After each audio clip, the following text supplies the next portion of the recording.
Dick Powell as Richard Diamond, private detective.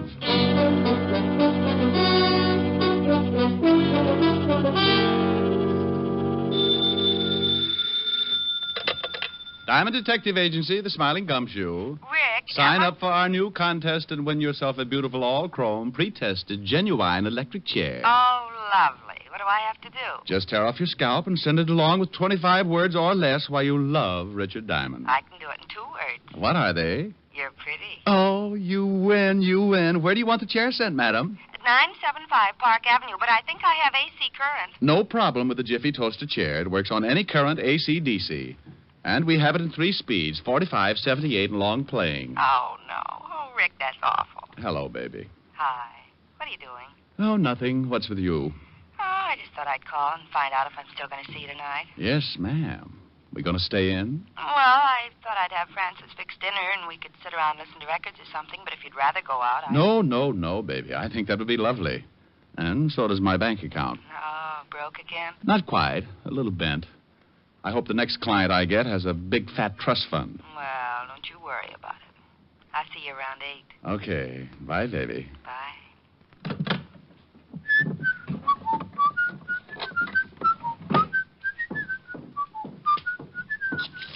Now, let's see. 6 shirts, 4 pairs of socks, and... Hey, how did that get in there? Well...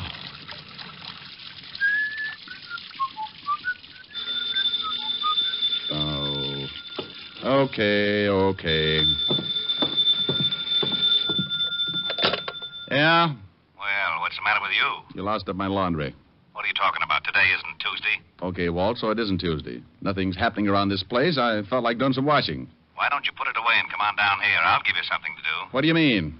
You sound like you're surrounded by Sergeant Otis's relatives. I got a big headache. I think maybe you can help me with it. Trouble? All over the place. You don't have to, but I'd like to, sort of kick it around with you. Sure. I'll throw a few more things into soak and I'll be right down. Oh, thanks, Rick. Hey, it's really serious, isn't it? Now, what makes you say that? Look, Father, every time your ulcers hold a rally and you want me to come down and join in, you say, thanks, Rick, just like I'd laid an egg or something for you. Oh, you think you're pretty smart, don't you? Sure. If I listen to everybody who thinks I'm not, I'd wind up playing mumbly peg in a straitjacket. I'll be right over.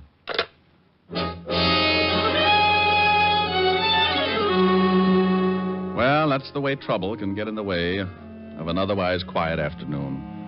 Walt doesn't usually call me like that, but when he does, I know things are bound to get pretty rough. I tossed all of my shirts into soak, closed up the office. 20 minutes later, I was walking into the squad room of the 5th Precinct Police Station. I spotted Sergeant Otis hopping around like a crapshooter on his 10th pass. Well, what's with you, Otis? Oh, don't bother me now, Shamus. I got to get these reports into Lieutenant. Well, get you. What's the matter? Did you suddenly discover you were working for the police department? Now, that's very funny. Ha. Okay, you got to laugh. Now beat it. The lieutenant expects you. Well, all right. But for Pete's sakes, Otis, stop acting like that and don't bust into the lieutenant's office like that. You swear you've been doped and start an investigation. Shamus, someday I ain't even going to bother to answer you. Sergeant, the day you don't open your mouth to say something stupid, the whole world will start singing. Oh, yeah? Yeah. And when I think about it, why don't you start combing your hair? What's the matter with it? Looks like a mattress after the lions got through with it. Oh. Hello, Walt. Hello, Rick. Sit down. Oh, maybe I should have worn black. That or a propeller on my hat. First, I run into Otis, acting like he was shot out of a cannon. Then I waltz in here, and you give me that big hello like you just discovered a body in your desk. Lan Jacoby is back in town. What? Yes. Oh, but we got an indictment on him. Got him deported 6 years ago. Look, Rick, there's no mistake. One of our stoolies brought us word. Oh, but that's crazy. Jacoby knows the feds will pick him up in a second. How'd he get back in? Who knows? Florida, maybe. Last we heard, he disappeared in Italy. And about 6 months later, we got a report he was seen in Cuba. Oh, are you just going to take the stoolie's word for it? What else have you got? I got 3 bodies to date, and they're all very dead. Jacoby? It's got to be. Why? Well, the first 2 are the guys that turned state's evidence and helped to put Jacoby away. You remember them, Ross and Kreisel. Jacoby swore he'd get him someday. Who's the third? The stoolie who gave us the tip. Walked out of the station, and somebody with a Thompson scattered them all over the front steps. Right in front of the station? Yeah, it'll be in the evening papers. The commissioner is very unhappy. How about the feds? Are they working on it? Up to their necks, but nobody can find out how he got in or where he might be hiding out. Oh, here's something else that makes us sure it's Jacoby. In this town, there are at least 5 of Jacoby's old mob. The minute this thing broke, we started to check. They've all disappeared. You think they're organizing again? Oh, Walt, come on. Rick, now. I don't know what to think. That's why I wanted you to come down. You're one of the guys who worked on the Jacoby case. You remember a lot about it. Well, sure, but... Oh, now you can't tell me Jacoby is going to try to start operating again. It's a one-way pass to that little green room up at Sing Sing. I know it, but you tell me. I don't know how to figure it. You can't find anybody else who's seen Jacoby. Huh? No, just the stoolie.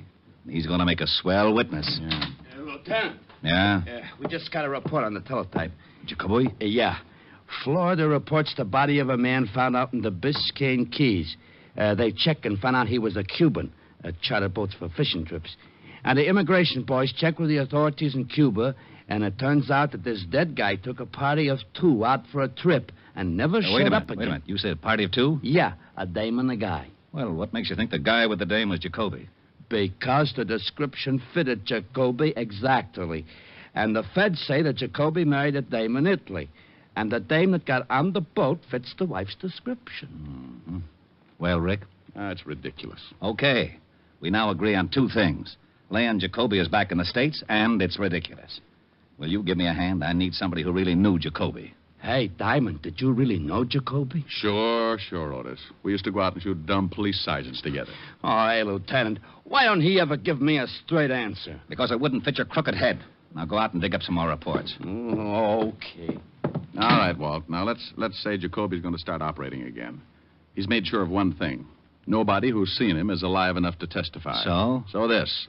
I'll lay 8 to 5. Jacoby's going to make a quick haul someplace and do one more killing. You expect the killing? I expect an attempt. He's gotten 2 of the guys who put him away. He's just got one more guy to tag. He said he'd do it himself and with a knife.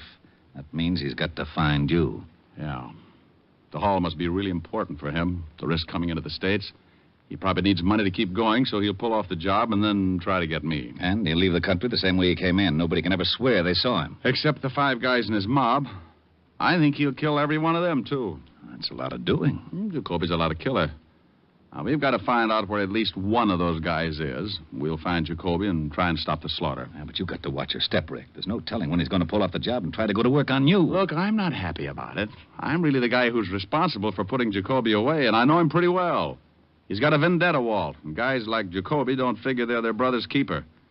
The score is 2 out of 3 with 1 to go. He'll try his best to kill me and even it up. Well, where do you say we start? I know. Oh, give me a list of the 5 guys you think are with Jacoby and all the information on them you got. It is right here. All right. Put 2 of your best men on these 3 guys at the bottom of the list, and you and I will start with these 2 on top. Okay, but I hope we find Jacoby in time. Walt, so do I. The way he uses that knife, I'll have to have all my clothes made out of bandage. Walt assigned 2 of his best men to start checking on the 3 names at the bottom of the list, and we took off for Flatbush. Our first man was a hoodlum named George Vale, and one of his favorite hangouts was a pool hall on Church Avenue. Snooker or straight pool? We want to talk. You want to talk? Go over to the park. Get yourself a box. Oh, look, your wisecracks can only give you a hollow mouth. Show him the badge, Walt. Oh, cops. Well, what do you want? You know a man named George Vale? Nope. Let's go. Hey, wait a minute. Look, I'm not going to fool around. The answers here will be a lot easier. We know Vale comes here a lot. If you don't want to tell us about him, the boys at the station have got time to help your memory along. You can't haul me in. What's the charge? Withholding police evidence. It can get you a couple of years. Let's go. Hey, wait a minute. Okay. Okay, what? Oh, wait a minute. I just want to be sure no one sees me talking to you. Okay. I don't know much.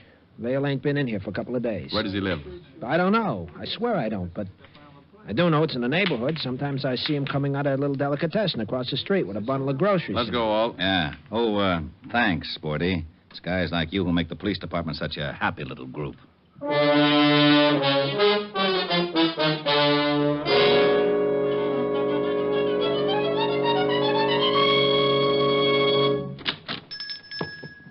So, good afternoon, gentlemen. You own this place? Yes, there's something wrong. Does a man named George Vale come in here much? Oh, something is wrong. I told Mama that George was on no good. Then he does come in here. You're a policeman, maybe. Yes, we're policemen. Now, would you mind telling us, please, if whether... Mama! Mamala! Oh, she must be out and back. I want to show her. She liked this George fellow. He was always with the flattery. Now I want to show her what happens to that no good. Mamala! Please. We haven't got much time. Oh, I'm sorry, gentlemen. You must excuse an old man. There's so little excitement. So, now what can I do for you? Do you know where George Vale lives? Sure. I'm sending him over stuff lots of times. It's up 2 blocks, but he ain't there. How do you know that? Because his wife, she's coming in for the last couple of days.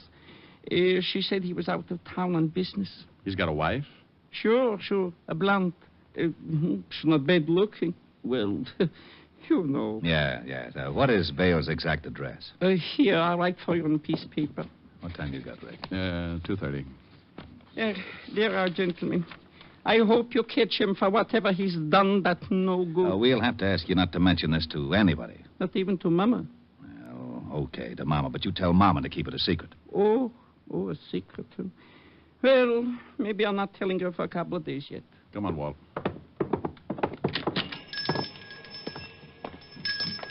We going down to see Vale's wife? No, I got a better idea. Well, don't you think she'd know where Vale is? Maybe, but she's not going to tell us. But if we throw a scare into her, she might tell her husband something. If she knows where he is. Get Otis down here with a recording outfit. We'll wait until we see her leave the apartment and bug the place. No sense in tailing her. If Vale is with the Jacoby, he wouldn't give her the address. Maybe he didn't tell her anything. Maybe he just took off. That's a chance we got to take. Maybe he gave her a phone number where he could be reached. On the way down to the Vale address, put in a call at the precinct. Right. KXKB to KQAR. I'm at the corner of Flatbush and Church. Have Sergeant Otis report to me on a code 3 and tell him to step on it. Walt finished his report, and we both went over and talked with the landlady in Vale's building.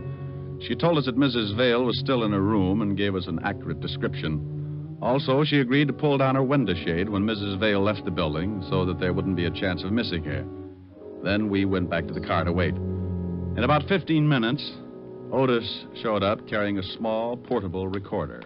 Here you are, Lieutenant. All right. Get in the back seat. We're going to wire somebody's apartment? No. I just thought it might be fun to play cops and robbers. Now, relax. We might be here for quite a while. Not so long, Walt. Look, there goes the landlady's signal. Yeah. Mrs. Vale should be... There she comes. Yeah. Otis, get set. We got to go up there and plant a bug before she comes back. I'm set. I got 4 cars at the intersections just in case she's got a car. If she walks, I got 4 men to tail her, depending on her direction. She's crossing the street. KXKB to KQAR. Cars 7, 9, 3, 14. Stand by. Rick, you notice. Get up there with a bug. Right. Come on, Otis. Yeah. Right with you. Attention. The suspect is turning into Church Avenue, heading for New Lot. Blonde, 5 feet 4, wearing checkered coat and carrying a black bag. In here, Otis. Yeah.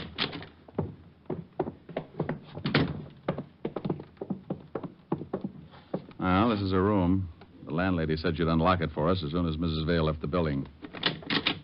Bingo. Go on in. Okay. Now, plant it just like you knew what you were doing, Sergeant. I'll take the box down in the basement where we can listen. Give me 5 minutes and then give me a quick test. Well, how long have I got to set it up? Who knows? Don't worry about it too much. If Mrs. Vale comes in, just tell her you're selling tape recorders. Oh, she won't believe that. Otis, with your face, you'll have to believe something as stupid as that.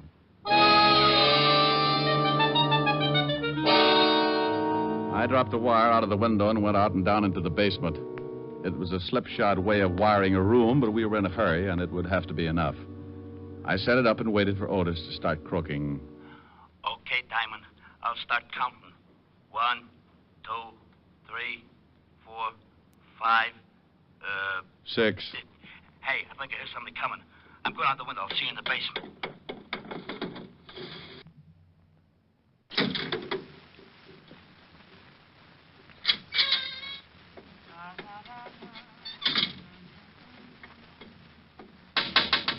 Oh, for Pete's sake. Gee, she nearly caught me. I come down the fire escape. Well, come on in. Yeah. Hey, how's it working? All right. Listen. Hey, she ain't got a bad voice. You probably got me plugged in with Morton Downey. What are we going to do? Just sit here and listen? The lieutenant's going to give Mrs. Vale a scare, Otis. Then we're going to listen. I don't get it. Shh. That's Walt. Who's there? The police, Mrs. Vale. Huh? Oh, well, wait just a minute. Hey, it sounds pretty good, don't it? Shut up, Otis. Yeah? I'm looking for your husband, Mrs. Vale. He isn't here. He's out of town. What's wrong? He's wanted. For what? Murder. Mind if I come in? Got a warrant? Okay, make it tough. Where's your husband? I told you. Well, we're out of town. You didn't tell me. Okay, I'll be back with a warrant. Now we'll see if it works.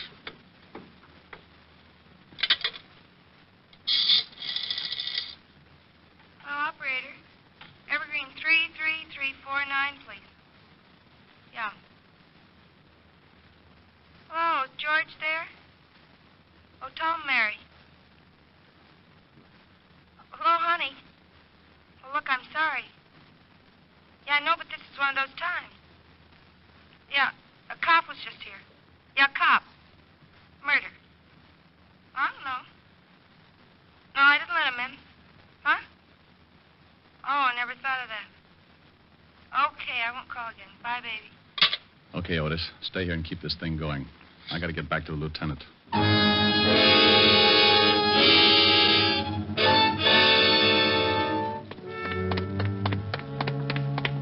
Did it work? Yeah, like a dream. She called Evergreen 33349 and talked to George. I'll check the number. You start driving north, so we'll be in the general exchange area.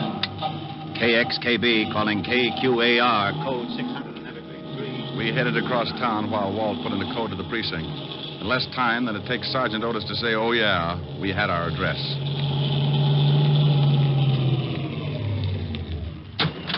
Well, wouldn't you know it? Another pool hall. Yeah, guy must like the game. Hope he's in.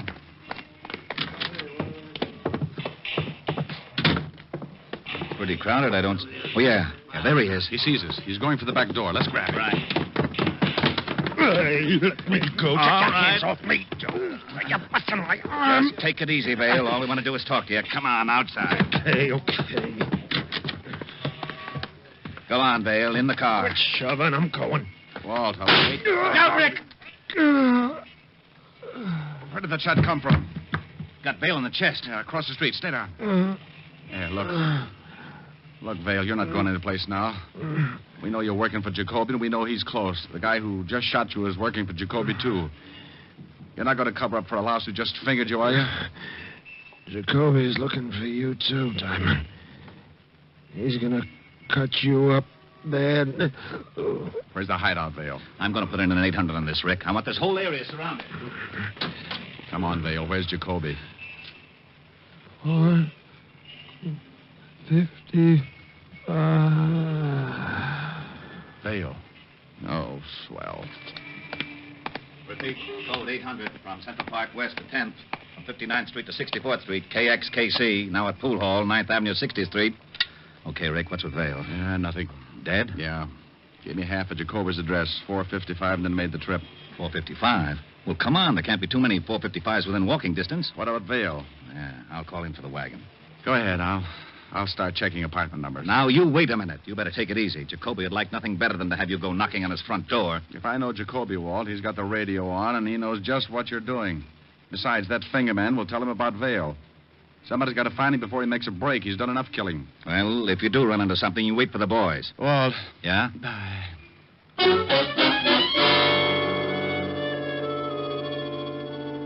I took off and started checking addresses that began with 455.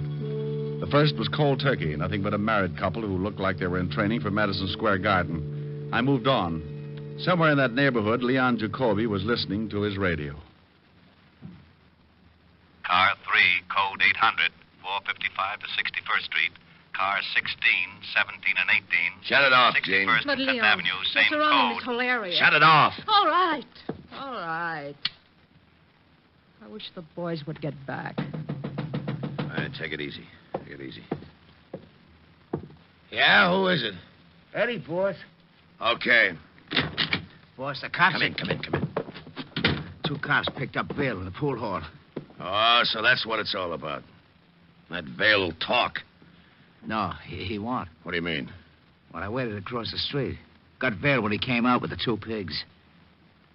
Oh, you did, huh? Well, you did me a favor, Ed.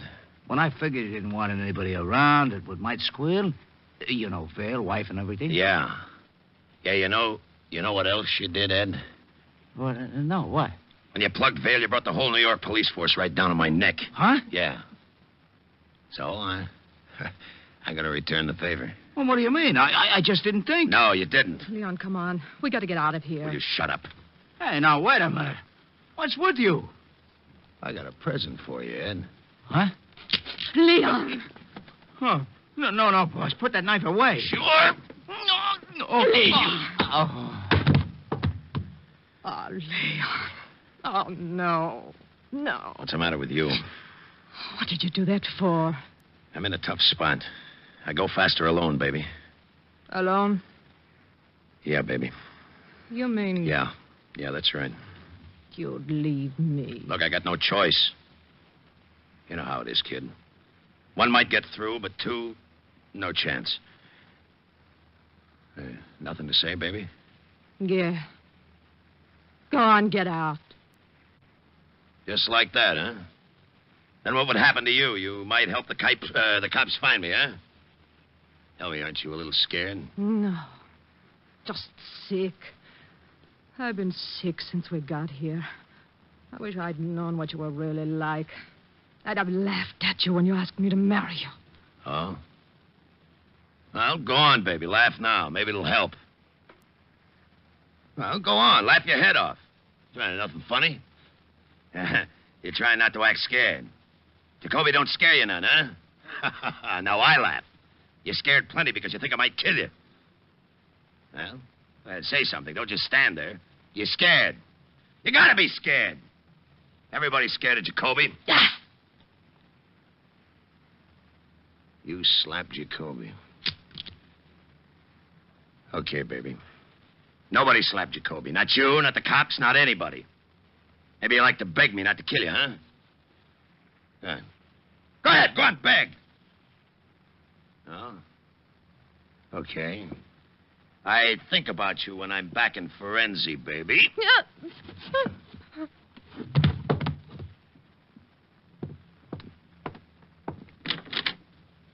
Arrivederci.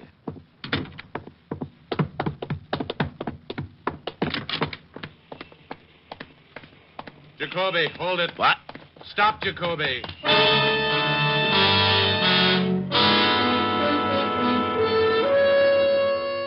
Well, Jacoby had waited 6 years to get a crack at me, and it looked like he was going to finally get his chance. The alley was a dead end. I stopped and listened. The back of the alley was stacked with boxes, and along the sides, garbage cans. He could have been hiding anywhere along the line. I'm coming in, Jacoby. You want to give it up, or do you want to play? The block's surrounded. Okay. I ain't got a gun. Come on out. All right. Only don't shoot, Diamond. Walk over here.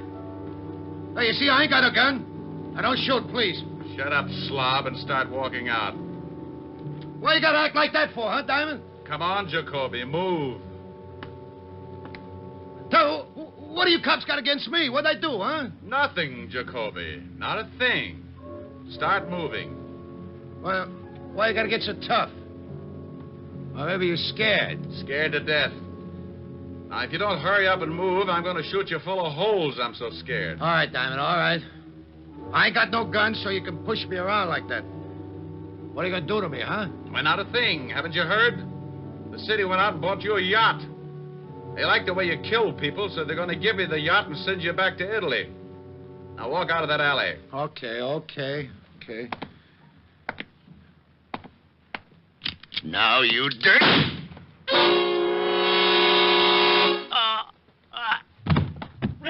Rick! Over here, Walt. Over here. He pulled his knife on you, huh? Yeah, I didn't think I'd see it. Well, you're lucky you did. Yeah, well, I expected it.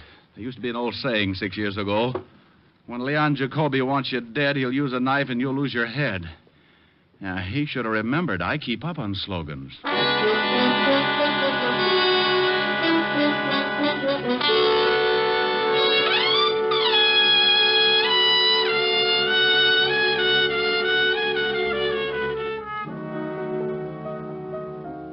Oh, Rick, that's an awful story. Well, you wanted me to tell you about it. But it's so terrible, and you're so lucky. Yeah, I guess so. You'll certainly know better next time. Oh, I'll never make the same mistake again. Oh, I should hope not. Imagine being in such a hurry you've forgotten threw your socks in with all those lovely white shirts. Plaid now, baby. The color run that much? Sweetheart, when I got back to the office, it looked like Picasso had been in my wash basin. My shirts are ruined. Well, don't you fret. Mommy's going to buy little old Rick a whole new batch tomorrow. Oh, no. Really, I couldn't. It's just against my principles to take anything from a woman. It is, huh? Definitely. What's that song you're playing? 16 neck, 33 sleeve. What? Oh, you idiot. Oh, I was bad. I dropped a real old hint. Well, I'll drop a little old hint, too. Very subtly, of course. Sing. Oh, baby, you're the subtlest. Climb aboard a butterfly and take off on the breeze. Let your worries flutter by and do the things you please. In the land where dollar bills are falling off the trees, on a dreamer's holiday. Every day for breakfast there's a dish of scrambled stars, and for luncheon you'll be munching rainbow candy bars. You'll be living a la mode on Jupiter or Mars, on a dreamer's holiday. Make it a long vacation. Time there is plenty of.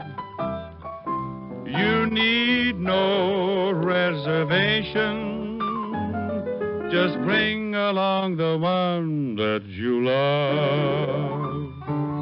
Help yourself to happiness and sprinkle it with mirth. Close your eyes and concentrate and dream for all you're worth. You will feel terrific when you get back down to earth from a dreamer's holiday. How was that, honey? Huh? Baby, you're the craziest. What? Now, where did you pick up that expression? Oh, I get around now and then. I know a couple of musicians. Oh, I bet they all play lead kazoo. Come here. What do you want? I want to lay one on you. What? Oh. What'd you think of that, Pops? You want the honest truth? Uh-huh. Solid.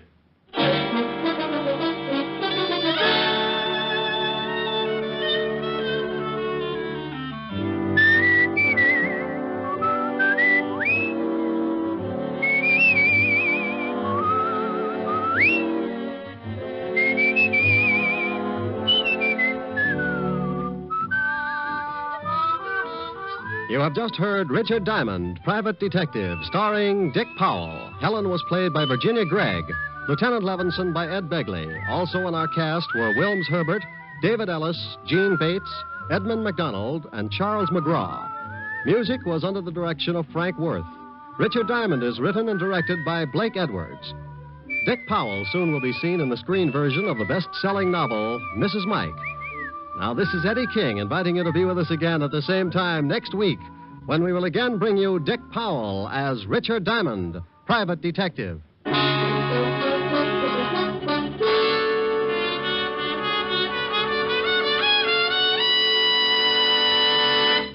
Sunday evening means stellar listening on NBC. Tomorrow, be sure to hear the American theater's foremost acting couple, Alfred Lunt and Lynn Fontanne, in the whimsical comedy The Great Adventure on the Theater Guild on the Air. And for another great adventure in comedy tomorrow, remember to hear the Phil Harris Alice Faye Show. Great entertainment Sundays on NBC. Next, it's Death in the Rain with Maureen O'Hara on NBC.